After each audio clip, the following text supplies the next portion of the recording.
चलो जी जी सर बिस्मिल्लाह बस वो तार तो ला लो ना जियो।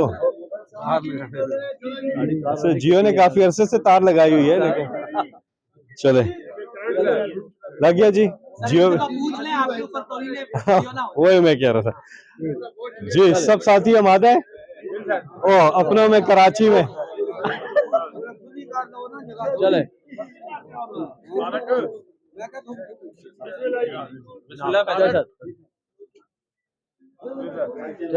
तारिक तारिक कौन है? बिस्मिल्लाह जी जी। बिस्मिल्लाह रहमान रहीम। सबसे पहले आप सब साथियों का, मीडिया के जितने भी यहाँ कैमरामैन हैं, रिपोर्टर्स हैं, आपका शुक्रिया कि कैसा भी मौसम हो, बारिश हो, धूप हो, गर्मी हो, सर्दी हो, कैसा भी मौसम हो, कठिन हालात हो, लेकिन आप लोग जो है मर्द मुजाहिद हैं और आप लोग पहुंचते हैं और लोगों तक मालूमात भी पहुंचाते हैं, साथ में हकाइक भी पहुंचाते हैं। तो आप सबका सबसे पहले मीडिया का बहुत बहुत शुक्रिया।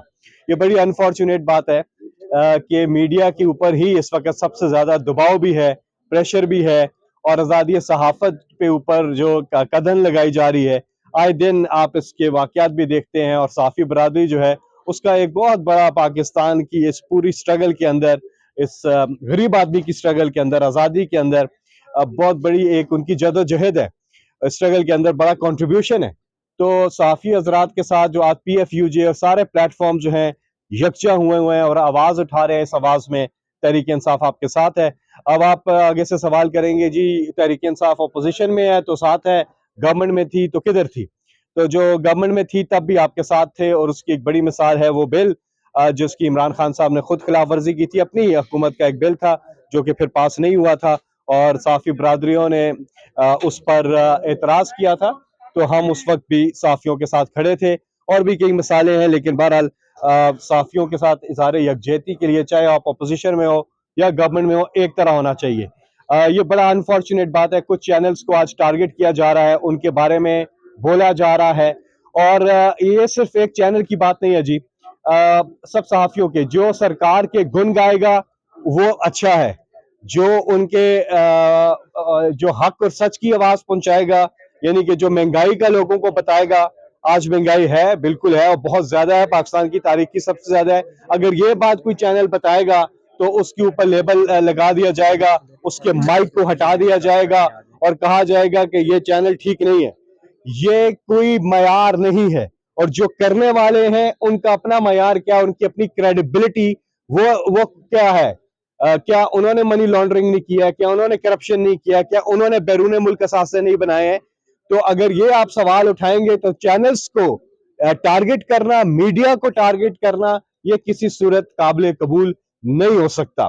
हाँ, अगर फेक न्यूज है तो उसके ऊपर आप आवाज उठा सकते हैं, एहतजाज कर सकते हैं कि फेक न्यूज जो है उसके खात्मे के लिए खुद चैनल्स भी तैयार है और उसके लिए डेफेमेशन जो लॉज हैं उनको तगड़ा करना है। यही हमारी पोजीशन हमारी गवर्नमेंट के अंदर भी थी। हमने कहा था कि आप डेफेमेशन लॉज को जो है तगड़ा करें फेक न्यूज के तदारुक के लिए। लेकिन यहाँ पर अभी क्या हो रहा है, कोई यहाँ पे भी प्लानिंग हो रही है, कोई बिल लाने की कोशिश, कोई ऑर्डिनेंस लाने की कोशिश की जा रही है, जिसके बाद मीडिया के ऊपर जो है मजीद पाबंदियां जो है वो लगाने की कोशिश की जा रही है। ना सिर्फ ये सहाफियों को कबूल नहीं है, बल्कि ये हमें भी बिल्कुल कबूल नहीं है और हम इसके साथ, जब भी आपका एहतजाज होगा हम आपके साथ खड़े होंगे। अभी पूरे पाकिस्तान में आपके एहतजाज शुरू हो गए और आप इस्लामाबाद पहुंच रहे हैं, आपने डेट आगे की है, लेकिन जब भी आप आएंगे यहाँ पर इस्लामाबाद में भी, तो पार्लियामेंट के सामने आप एहतजाज कर रहे हैं, जो आपका जमहूरियत में हक बनता है, पुरअमन एहतजाज करना,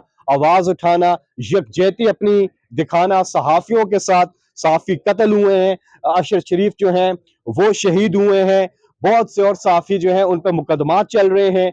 आपने देखा कि पिछले दिनों इमरान रियाज जो है उन पे हुआ, असलम साहब जो है उनके खिलाफ कार्रवाई की गई और बाकी कई सहाफी हैं जिनके खिलाफ कार्रवाइयां की गई। माजी में भी हमने देखा कि कार्रवाइयां की गई सहाफियों के खिलाफ। तो हम सब सहाफियों, जितने भी सहाफी हैं, उनके साथ इज़हार यकजहती करते हैं इस प्लेटफॉर्म से और हम सहाफियों के साथ इंशाल्लाह खड़े होंगे। आज़ादी सहाफत और आज़ादी राय के ऊपर किसी किस्म की कदहन जो है वो बर्दाश्त नहीं की जाएगी। पूरी कौम जो है वो आपके साथ खड़ी होगी। मैं यहाँ पे हमारे पे आज पेशियां थी कभी एक अदालत कभी दूसरी अदालत, और तारीख पे तारीख चल रही है, पेशियों पे पेशियां चल रही हैं, मुतअद्दिद मुकदमात किए गए हैं। और किस चीज पे किए गए हैं? हमने कुछ प्रोटेस्ट किए, जमहूरियत के अंदर आवाज उठाई, जो हक है हमारा, लेकिन हम पे सियासी पर्चे जो हैं कर दिए गए, सियासी इंतकाम का निशाना बनाया जा रहा है। इमरान खान समेत हमारी तमाम लीडरशिप, हम सब पे पर्चे हैं। अब मेरे पे कोई 13 पर्चे हुए हैं जी, और उसकी FIR जो है उन पे चल रहे हैं, हमारे बाकी साथियों पे, सब साथी जो है हमारे साथ, सब पे पर्चे हैं। और जज साहिबान भी देख देख के थक जाते हैं, कितने पर्चे इतने पर्चे। और यही अगर पर्चों की जगह ये जिस तरह माजी में करते करेंसी नोट छापते रहे, अब इन्होंने पर्चे छापने शुरू कर दिए कि शायद इससे डॉलर जो है वो नीचे आएगा। ना करेंसी छापने से नीचे आता है और ना पर्चे छापने से नीचे आता है। आप तवज्जो दें गवर्नेंस के ऊपर, आप तवज्जो दें गरीब आवाम के ऊपर। हम पे पर्चे करने से इकॉनमी बेहतर नहीं होगी। और ये सियासी इंतकाम का जो निशाना बनाया जा रहा है, और जिस तरह इंसानी हकूक की पामालियां हो रही हैं, इसकी मिसाल पाकिस्तान की तारीख में नहीं मिलती। शहबाज गिल के साथ जो हुआ, आजम स्वाति साहब के साथ जो हुआ, फवाद चौधरी साहब के साथ जो हुआ, और अब शेख रशीद साहब, जिस तरह उनको निशाना बनाया जा रहा है। शेख रशीद साहब जो कि हक और सच की आवाज उठाते हैं, जो बात करते हैं खुल के, अपना बात करते हैं, वो एक अवामी सियासत करते हैं, और इसके ऊपर उनके ऊपर मुकदमात करके उनको गिरफ्तार किया गया, जिसकी हम पुरजोर मजम्मत करते हैं। और इंशाल्लाह अल्लाह ताला इंसाफ करेगा, इंसाफ होगा। और अब आते हैं थोड़े सियासी गुफ्तगू पर। ये कहते हैं PTI हमसे बातचीत करे। खबरें आ रही है कि जो है IMF जो है उसने भी कोई बात ऐसी की है पॉलिटिकल कंसेंसस की। देखिए, पॉलिटिकल कंसेंसस जो है वो होना जरूरी है। और पॉलिटिकल कंसेंसस किस चीज पे होता है? एक तरफ आप हम पे मुकदमात किए जा रहे हैं, और हमारे लोगों को बिला वजह उनको उनको उनको गिरफ्तार किया जा रहा है, उन पे पर्चे काटे जा रहे हैं, बिला वजह आप मीडिया को निशाना बनाए हुए हैं, इंसानी हकूक की आप पामालियां कर रहे हैं। दूसरी तरफ आप लवी डवी हो रहे हैं कि जी मुज़ाकरात करें। क्या मुज़ाकरात करें आपसे? आपका जो तौर तरीका है वही ठीक नहीं है। और अगर ऐसी कोई चीज है तो उसका एक हल है कि पाकिस्तान तहरीक इंसाफ की पोजीशन पहले दिन से क्लियर है कि अगर मुज़ाकरात करने हैं, बैठना है, तो उसका एक ही हल है, और वो हल हमने नहीं दिया है, वो इस अवाम ने हल दिया। आप इलेक्शन की तारीख का ऐलान करें, इलेक्शन की तारीख का ऐलान करें, हम आपके साथ बैठने को तैयार हैं। क्योंकि पाकिस्तानी कौम चाहती है इस वक्त इस दलदल से निकलने का एक ही रास्ता है, और वो इलेक्शन है। इमरान खान साहब की जब हुकूमत थी, अप्रैल में जब गई, उस वक्त इकोनॉमी कहां थी? ये मैं कुछ नहीं कहता, इनका अपना इकोनॉमिक सर्वे जो PDM गवर्नमेंट ने आके जारी किया, उसमें वो अदाद व शुमार लिखे हुए हैं, और उन्होंने एडमिट भी किया है। कल सेनेट के अंदर एक सवाल के जवाब में इन्होंने फॉरेन डायरेक्ट इन्वेस्टमेंट के ऊपर एडमिट किया है। डैम्स की तामीर के ऊपर इन्होंने कल एडमिट किया है, उसमें रिटन, कि इमरान खान के दौर में डैम्स पर काम शुरू हुआ है। ये उन्होंने एडमिट किया, ये इन राइटिंग उन्होंने दिया है।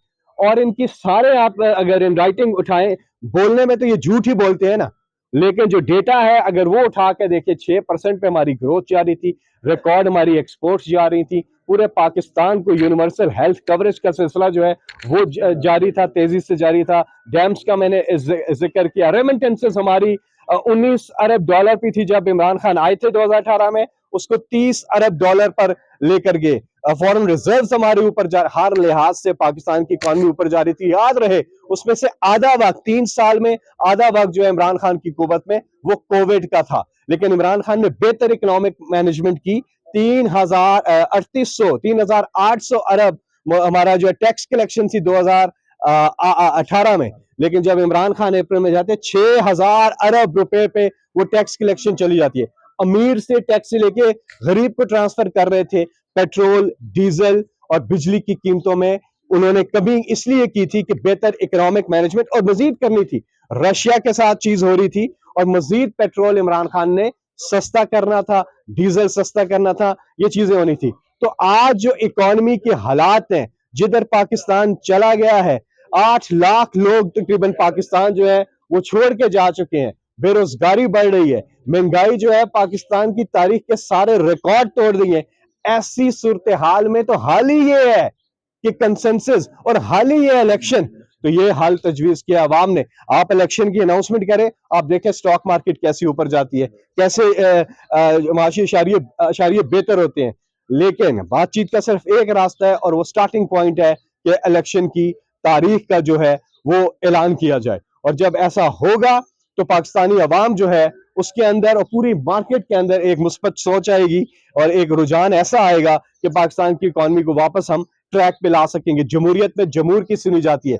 अगर आइन की खिलाफ वर्जी होती है, 90 दिन के अंदर अंदर इलेक्शन की अनाउंसमेंट अभी तक नहीं हुई, इलेक्शन होना 90 दिन के अंदर जरूरी है, तो ऐसी सूरत में आइन शिकनी होगी। इसमें तमाम वकला, तमाम हमारे लीगल एक्सपर्ट्स, तमाम लोगों की मुत्तफक़ राय है, इससे कोई और रास्ता नहीं है। और अगर कोई ऐसा करेगा तो वो आइन शिकनी के जुमरे में आएगा और उसकी सजा आपको पता है आर्टिकल 6 लगता है। इसलिए ऐसी कोई गुंजाइश नहीं है।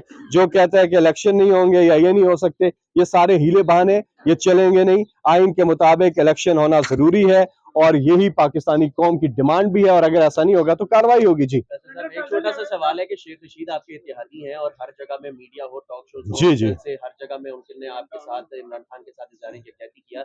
पहली समाअत जब उनकी थी, जिस दिन गिरफ्तार करके पेश किया गया, उस दिन पीटीआई का कोई रहनुमा जो है, सेनेटर हो या पार्लियामेंट कौमी असम्बली का एमएनए एमपी, कोई भी उनसे इज़हार यकजहती के लिए यहाँ आज हमारे बड़ी तादाद में यहाँ पे लोग मौजूद हैं। हम जी अपने पर्चे भी हैं और जिस वक्त वो यहाँ होते हैं हम किसी और अदालत में हो सकते हैं, हम इधर ही फिर रहे होते हैं जी। इन्हीं गलियों में, कचहरी की गलियों में सब अवेलेबल है। मैं तो कहता हूँ यहाँ पे हम बाहर अगर जलसा रख लें, पूरी क़यादत हमारी यहाँ होती है।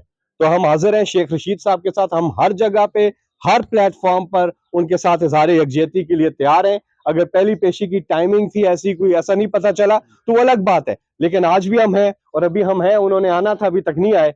ये भी आप चेक कर लें कि उनकी पेशी थी शायद, मुकला में बता रहे हैं, और अभी इंतजार कर रहे हैं उनका सारे। और हमारी सारी जो क़यादत है वो हर तरफ पहुंचने की कोशिश करते हैं। सारे अपने अपने मुकदमे भी देख रहे हैं, लेकिन शेख रशीद के साथ, हमारी अवामी मुस्लिम लीग के साथ, तहरीक इंसाफ का नासिर साथ है। शेख साहब तो हमारे दिलों में बसते हैं, शेख साहब के साथ हम खड़े हैं जी।